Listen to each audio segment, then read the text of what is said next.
This is Havian Transformational Center. I'm Catherine Wanjiku. We are doing our part 3 on money. Are you the master or are you the slave? As we have established, money is used in purchasing or buying many things that we use in our daily lives.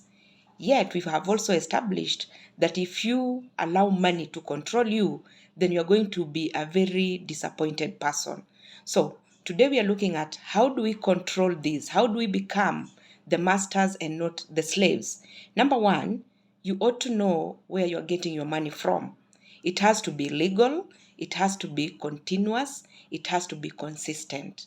And once you know where you are getting your money, you can be able to plan your day. You plan the 24 hours that we have in a day and help you in knowing where you can get extra coin, because that extra coin on top of your regular money is very, very important.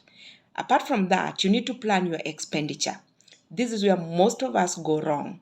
We look at other people, what they're driving, what they're wearing, what they're eating, and we want to do the same, not knowing there are other sources of income. So plan your expenditure.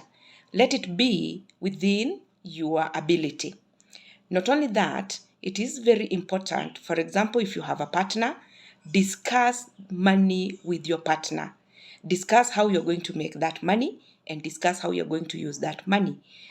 By so doing, we are able to put checks and balance on each other so that we don't go spending money we don't have for things that we don't actually need. The other thing is check your credit.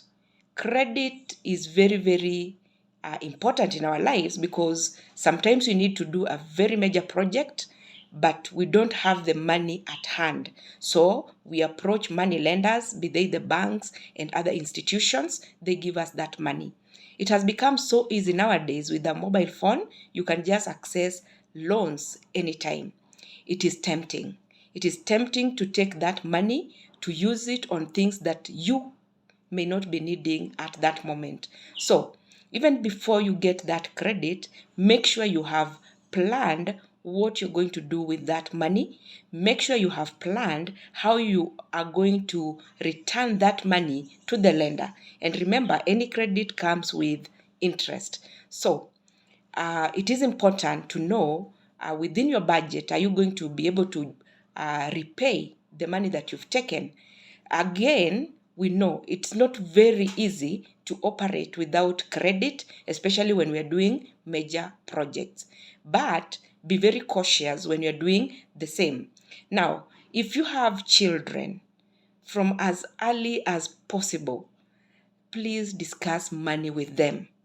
Let them not think money somehow grows on trees. Let them know the value of money. Let them know where money comes from. Let them know how that money is supposed to be spent. It's not once or twice that you've seen people with their kids in the supermarkets. The kid wants this, wants the bicycle, wants the toy, wants that, and they start crying.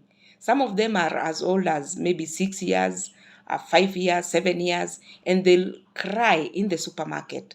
So they may look young, yes, but it is important to make them understand that money is used for buying one, two, three. So that, and also make them understand that sometimes the money is there, sometimes the money is not there. And sometimes the money is there, yes, but it is for a particular thing only.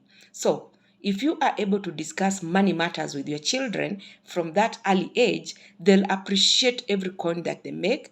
So even when they reach a point when they are controlling their own money, they already have gotten the necessary skills to use and make the money. Now, it is also important to reward yourself.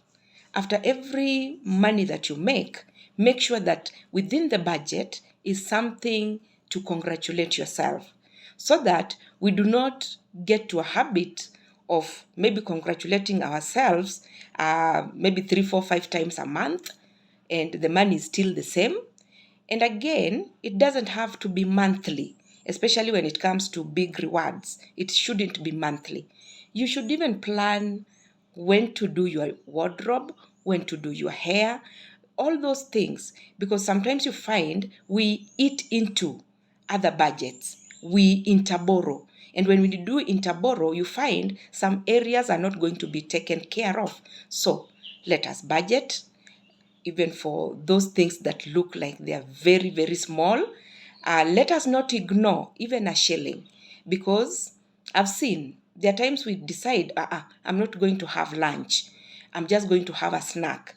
So as you're walking along the way, you buy a banana, you buy groundnuts, you find somebody making very delicious samosas, you buy.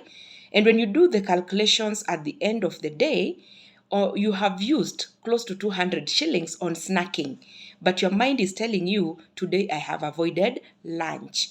So even those things that look like they are very small, the money is not much, it's 10 shillings, it's 15 shillings here, it's 50 shillings. If you add them together, they will make a very big amount. So stop spending on things that you really don't want. It is going to help us to become the bosses of our money and not the slaves to our money.